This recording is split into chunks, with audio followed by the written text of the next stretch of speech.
Inshuti bakunzi bene data ndabaramukije mu izina rya Yesu, muri kumwe na Pasiteri Irene Nazwe kuri rwa rubuga rwanyu shingira intahe Imana nzima. Ndanezewe no gusubira kuronka akanya ko kubana nawe muri iki kibanza kugira ngo twongere tubandanye tuganira. Ico tuganira ko duhurije ko cane ni ico kuvuga ko agakiza nta wundi gahagaze ko atari Yesu Kristo. Nta wundi ashobora gutanga agakiza atari Yesu Kristo. Mbega agakiza tugakeneye kwiki? Tugakeneye ko turazi twebwe abizera ko twaremwe kandi yuko twararemwe kandi hari ubu bugingo turimwo uyu munsi, ariko hariho n'ubundi bugingo bwateguwe kandi buzojamwo abizeye uwo Kristo. Hariho ubugingo bubiri, hari ubwo kuzobaho nabi, hariho n'ubwo kuzobaho neza. Muri Daniyeli twarabisomye 12 yuko abantu bamwe bazokwikangurira amahirwe y'ibihe bidashira, abandi nabo bakazokwikangurira amagorwa y'ibihe bidashira. Ntibazoja hamwe. Hariya muri Matayo dusubiye tukaraba tukumviriza ijambo ry'Imana ico ritubwira ko Imana ko Umwami Yesu azorobanura abakoze ivyiza n'abakoze ibibi, abatandukanye. Bamwe abise impene, abandi abita intama. Reka tubanze dusenge. Uhoraho Mana yacu, turagushimiye kuri aka kanya keza uduhaye kugira ngo duteramane n'ababene data n'ababene wacu, abariko bumva uru rurimi, kugira ngo tuganire ico Mwami wo mw'ijuru watwemereye kandi turindiriye cane. Turiteze kuzotabarwa, gutabarwa kuva kuri Yesu, nta wundi ushobora kuvako. None rero ubu amajambo tuganira nayo kudukomeza kugira ngo tugume muri ico cizere kandi tugihe n'abandi batari bakigifise, canke abandi bafise ibibazitira bavyipfuza ariko baba bafise ibibagumiye bikibaboshe, ngo babohoke nabo bamenye ijambo ry'Imana, bamenye ko agakiza karatanzwe n'ukubabarirwa ivyaha vyacu vyaratanzwe, ariko bizorongwa vyakiriye. Urakoze Mana, turabigusavye rero ngo umwe wese uza kuza ngaho bwa mbere canke uhaje bwa kabiri yumva inyota yo kuzoguma aza ngaho kugira ngo haronke amajambo mufasha kurema. Mwami Yesu yaravuze hariya muri Yesaya 35:4 ati bwira abadendebukiwe muti Imana yanyu izoza ibakize. Haleluya, haleluya. Ndanezerewe cane rero no kubana namwe nkuko nabivuze. Nitwa Pasiteri Irene Nazwe, nkaba mba mu gihugu c'Ubudagi. Uyu mwaka ndimwo ukwiriye imyaka 31 mba muri kino gihugu.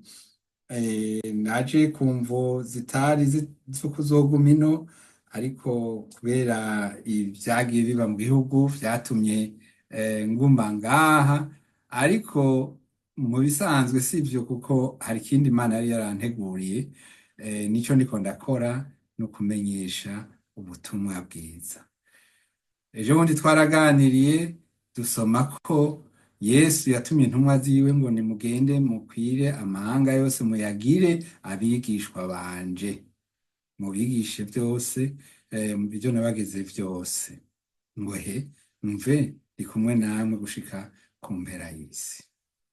Haleluya. None uwo muruho nuwiki? Ko Yesu yasize adutumye yoba ari ivyiki? Reka tugaruke twiganirire. Aha turi twebwe abizera, turizera neza ko hariho ubugingo buturindiriye. Hariho ubugingo buturindiriye. Tubibwirwa niki? Reka duhagarare mu butumwa bwanditswe na Yohana, Matayo, Mariko, Luka, dusome n'ivyakozwe n'intumwa, tubirekere bimwe vya kera vyo mu isezerano rya kera, ariko navyo nyene si ukuvuga ngo ntibirimwo, ariko uno munsi tugomba kwifatisha ibi bisomwa dufise hano. Mwamaze kumva ko navuze biri muri Daniyeli. Daniyeli igitabo ciwe kiri mu isezerano rya kera, ariko reka tuze ubu. Yesu ubwiwe yaraje, umwana w'Imana, Emmanuel, Imana mu bantu hagati yacu. Aratubwira, abwira intumwa ziwe ati ngiye kwa data kubategurira ikibanza. Iyaba ata bibanza biriho mba ndabibabwiye, none ngiye kubategurira ikibanza. Mu nzu kwa data hari amazu menshi, kandi nzogaruka kubajana kugira ngo aho mba namwe aze abe ariho muzoba. Ivyo yabivuze imbere yuko abambwa, imbere yuko azuka. Intumwa zaravyanditse, zarabigumije ku mutima, kandi zarabibonye. Nico gituma tunavyemera rwose. Igihe Yesu rero yaduga urya munsi nyene, yaduga mw'ijuru, hariho ikimenyetso cabaye ngo amaze kuduga hejuru, amaze kuduga ku bicu akarenga, haje abantu babiri bambaye izera. Barabavuze, reka turahasoma hano mu vyakozwe n'intumwa, baca bababwira ati uwo Yesu mubonye aduga, uko mumubonye niko azogaruka. Reka tubisome kugira ngo ntihagire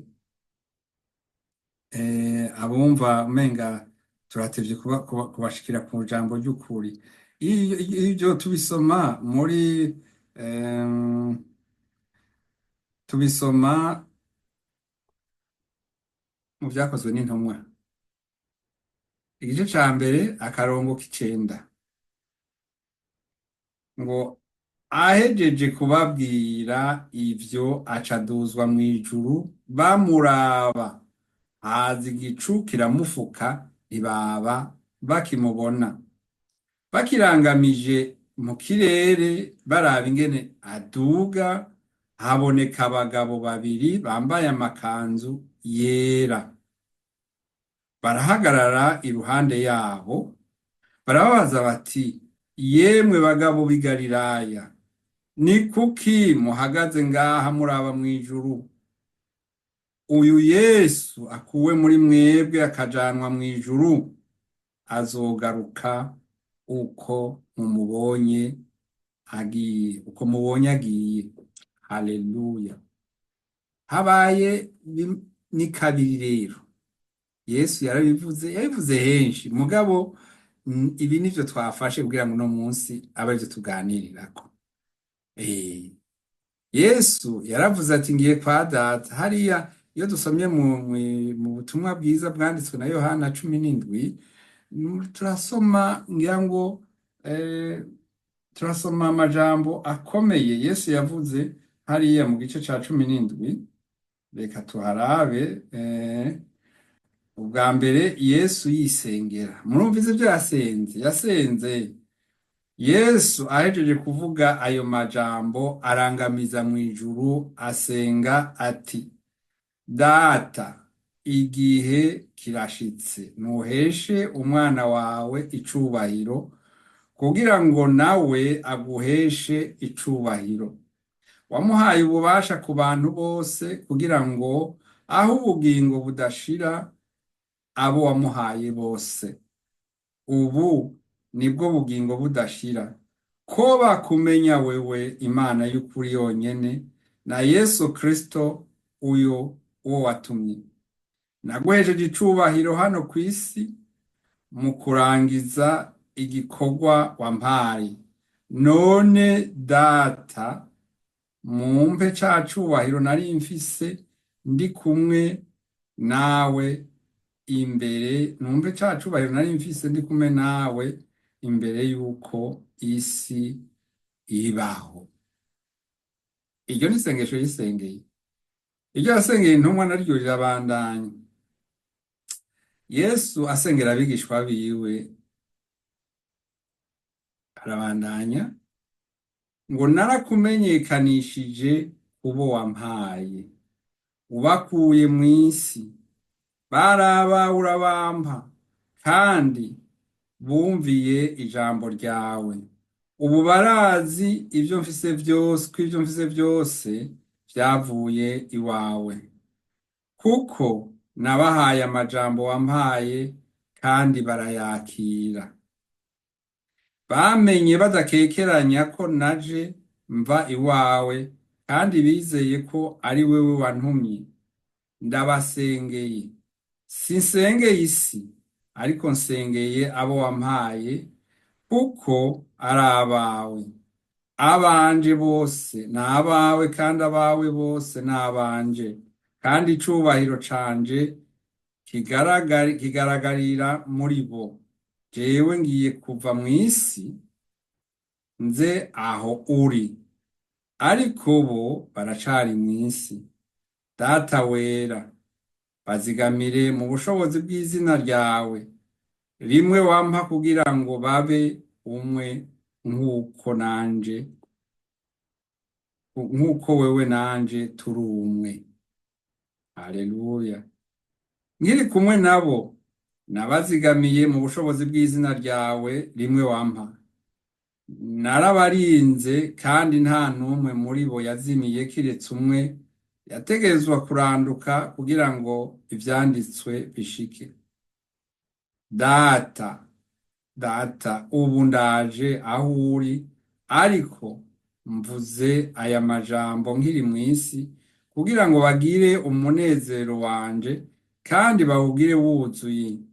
Nabahaye ijambo ryawe, kandi isi yarabanse, kuko batakira abayo nk'uko nanje ntari uwayo. Sindagusavye ngo bakure mw'isi, ariko ndagusavye ngo barinde wa mubi. Si ab'isi nk'uko nanje ntari uwayo. Bezeshe ukuri, ijambo ryawe niryo kuri.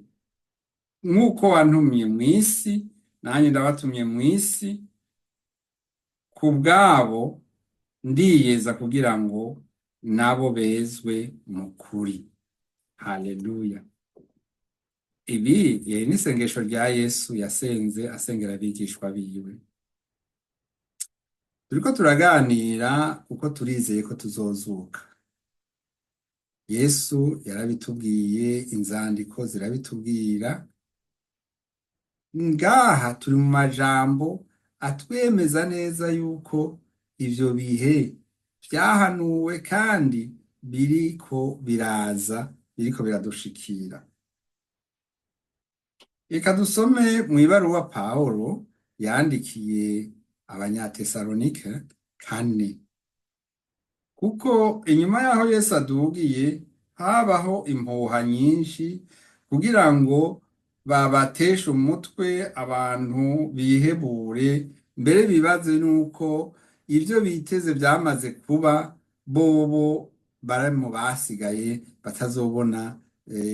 batazoja mw'ijuru, canke batazoza gutwarwa na Yesu Kristo. Aya majambo dusoma nayavuga ngo atubwira ngo ivyo kuzuka kw'abapfuye. Bene data, turashaka ko mumenya ibizoba ku basinziriye itiro ry'urupfu, ni ukuvuga bitavye Imana, kugira ntimwicwe n'umubabaro nk'abadafise ivyizigiro. Uko twizera ko Yesu yapfuye hanyuma akazuka, niko twizera ko Imana imugarukanye azoza azananye n'abasinziriye muri we. Dufatiye kw'ijambo umwami yivugiye, turababwiye ko natwe abazoba bakiri bazima dusigaye gushika ku kugaruka k'umwami, tutazotanga abamaze gupfa mu kumusanganira. Kuko umwami wacu ubwiwe azomanuka avuye mw'ijuru, azotegeka n'ijwi rirenga, hama n'akamo k'umumarayika mukuru, no guhamagara kw'inzamba y'Imana, maze abapfiriye muri Kristo bazoca bazuka ubwa mbere. hanyuma natwe abazoba bakiriho tuzoca tuduganwa mu bicu dusanganire umwami mu kirere, niho tuzoca tubona niho tuzoca tubana n'umwami ibihe bitazoshira. Amen. Aya majambo Petero yaranditse, Pawulo murantunga, aya majambo Pawulo yaranditse kuko yari arongojwe na mpwemu yera kugira ngo avuge aya majambo, kandi ubiravye ahuye n'ayandi majambo yanditse mu zindi nzandiko ziri muri Bibiliya. Mu bisanzwe aha nta gishasha yavuze, yongeye aravuga ayandi majambo menshi dusoma mu ibaruwa naryo yandikiye ab'Ikorinto rya mbere, guhera turavuga mu gice ca 15 duhereye ku karongo ka 12 turasoma ngo, none rero niba twigisha ko Kristo yazutse mu bapfuye, ni kubera iki bamwe muri mwebwe bavuga ko atazuka ry'abapfuye rihari? Ega hariho abantu batemera ko hari izuka ry'abapfuye. Aba bantu birirwa baravuga ngo ubuye ngo tugiye guhindura ngo kamere y'umuntu ngo tumushiremwo ikizotuma aramba adapfa, ngo aba n'ababeshi. Uko twebwe ijambo dusoma niri ari bwa bwenge bucurano buriko burazana ibintu vyo kumvisha abantu yuko ubuzima ni ubunyene bwaha kw'isi, nta bundi buzima buriho. Ariko Yesu yarazutse kandi natwe nico yaduteguriye kugira ngo tuzozuke. Nimba atazuka ry'abapfuye rihari, na Kristo rero ntiyazutse.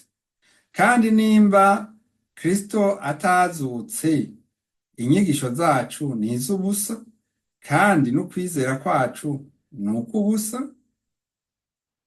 Kandi ikirengeye ivyo, twebwe intumwa twoba tubeshera Imana. Twoba tuvugira Imana ibintu itavuze, ariko siko bimeze. Yarabivuze, tuzobibona ko Yesu ivyo yatubwiye ari ivy'ukuri. Turabandanya. Kandi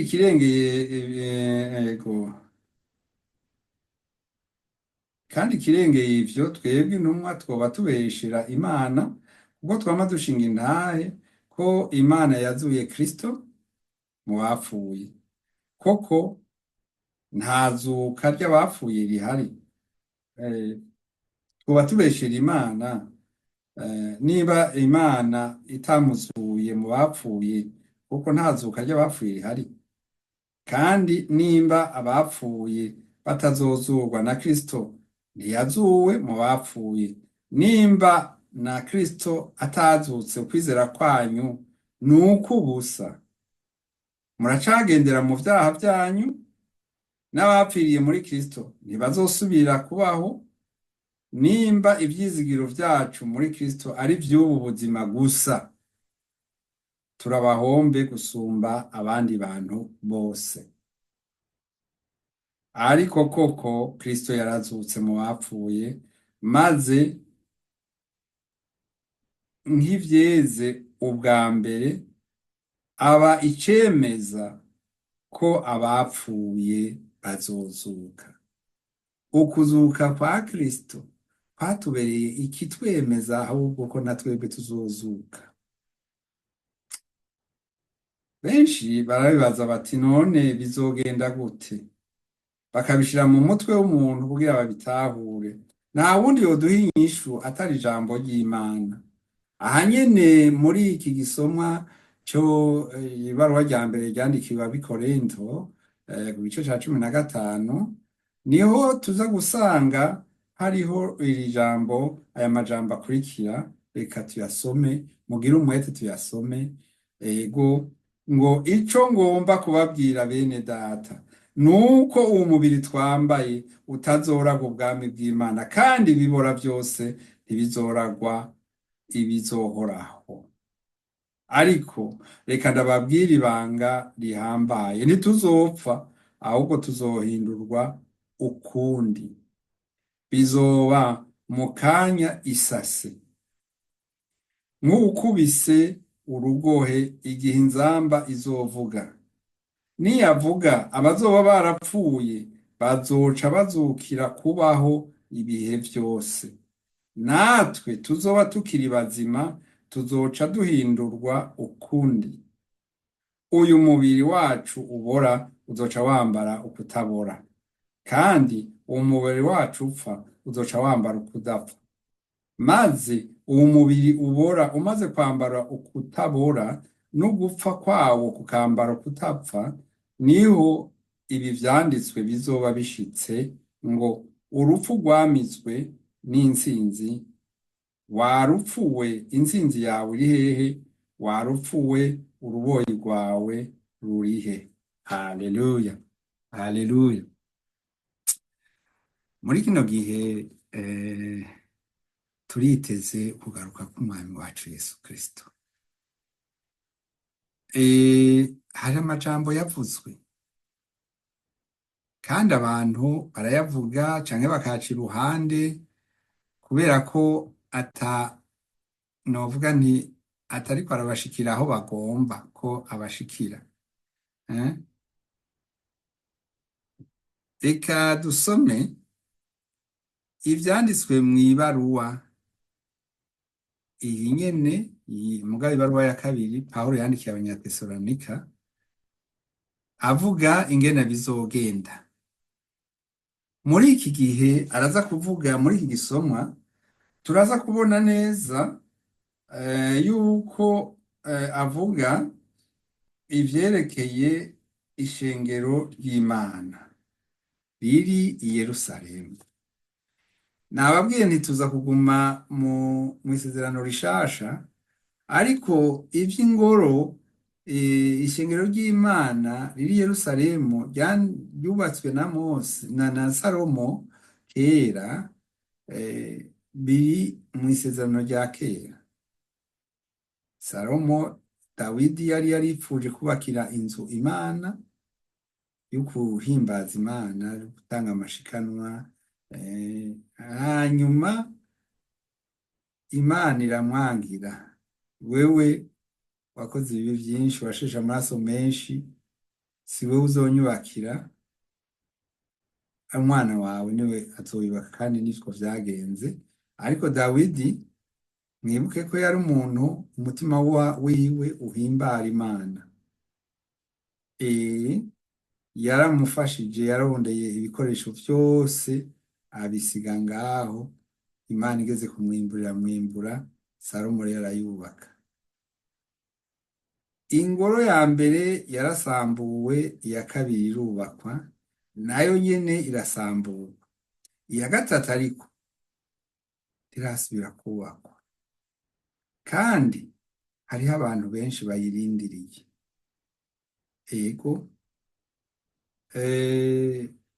Kubera yuko ubuye ya mashikanwa vya bikoko bahora babaga bagashikanira Imana, ubu ntibigikorwa. Haheze imyaka kuva iyo ngoro y'Imana isambuwe, yani imyaka 2000 birashitse, ntivyasubiye kuba. Ariko bivugwa yuko imbere yuko Yesu Kristo azogaruka, uwo mugirwa uzobanza kubaho. None ikindi kintu gikomeye twamaze kumva nuko hariho umuntu antikristo, umuntu azoza yigira Imana kandi ayobeza abantu benshi.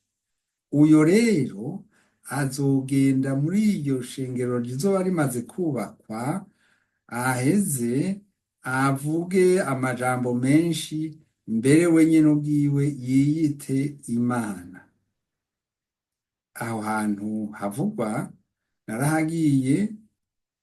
Ubuye iyo ngoro y'Imana novuga nti n'umugambi. Hariho aho begeranije ibikorwa, hariho n'iradiyo yitwa Troisième Temple, ingoro ya gatatu ya Salomo, mubikurikiranye mubibona. Ibikoresho baravyegeranije kugira ngo iyo ngoro y'Imana isubire gukora nk'uko yakoze kera. Hariho rero abantu babikerebutsemwo, nabo mw'idini y'abayahudi. Hanyuma hariho n'abandi bari mu bintu vy'ibintazi babifisemwo inyungu kandi babihagaze inyuma cane. Hariho n'abo twitwa ngo turahagararanye b'abakristo, nabo birirwa batoza amashikanwa canke batanga imfashanyo kugira ngo iyo ngoro isubire yubakwe. Nababwiye jewe ku bwanje, simbona nta mpwemu ntanyumvisha neza ico twokora kugira ngo tuyiterere, kuko na cane cane kuko ariyo uwo muntu agwanya Imana ariyo azogenda kuvugiramwo ngo erega ni jewe ndi Imana nimunsenge. Tubandanye, reka dusome ico gisomwa nk'uko nabibemereye, kiri muri ibaruwa rya kabiri ryandikiwe Abanyatesalonika ku gice ca kabiri, turahera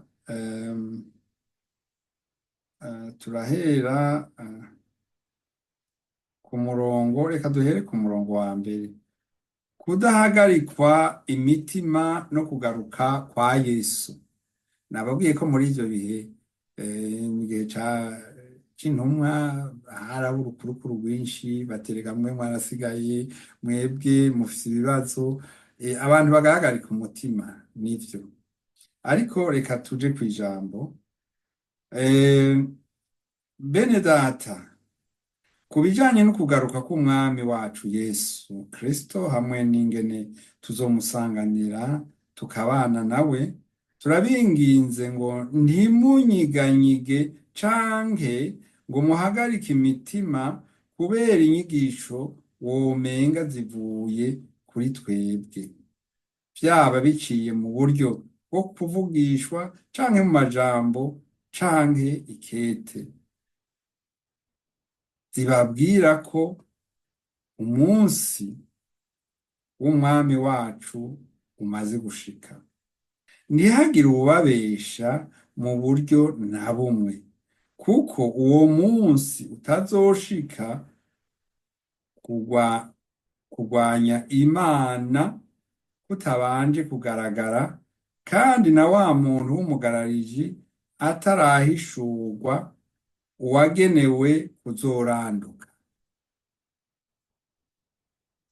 Azokwishira hejuru, yongera agwanye icitwa Imana cose n'igisengwa cose.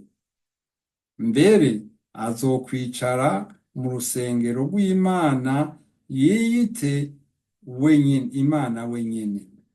Azogwanya icitwa Imana cose. Ni ukuvuga ngaha muri iki gitabo bavuga yuko azogwanya n'ibigirwamana mu vy'ukuri kugira ngo vyose bimufukamire. Hari inkuru nigeze kumva sinzi uko ariyo, ngo umukuru w'igihugu kibanyi cacu ca Kongo, Zaire, ngo yigeze kurondera abantu bose, yari afise ibintu vy'ibintazi canke vy'ubupfumu canke sinobimenya, ngo arondera abantu bose bakora ubupfumu, abantu bose bakora amareba, ngo arabegeranya kugira ngo baje munsi y'ubutegetsi bwiwe. Niwe yari rero hejuru, niwe yatwara idarapo muri ico gihugu.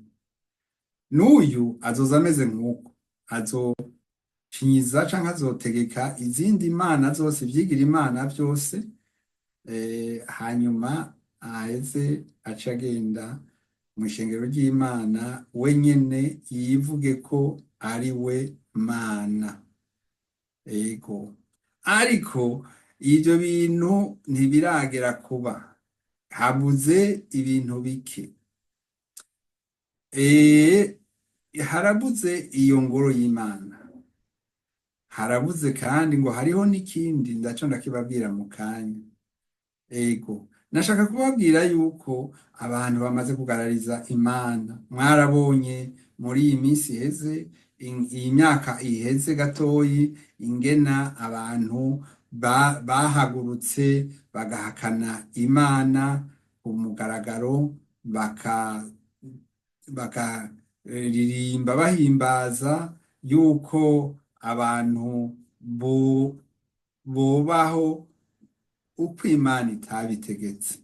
Ego, hari ibintu byinshi byagiye birekugwa, byagiye bishigikirwa kugira ngo abantu bagaragaze ko ata Mana iriho. Ubu mbere hamwe bageze no kuzimya canke kugara amashengero. Hariho basanzwe bugara amashengero, murabizi. Natwe turi aho dusengerana agashengero, novuga nti ni ishengero ritoya, ariko ku Mana nta shengero ritoya ribaho. Ku munsi w'Imana ntitwashoboye gusangira ijambo ry'Imana kubera yuko hari Satani yaratumye abakozi bayo baragenda hajya bashira urufunguzo rwo kugara, bavuniramwo icuma, dushitseyo biratunanira ingene twinjira.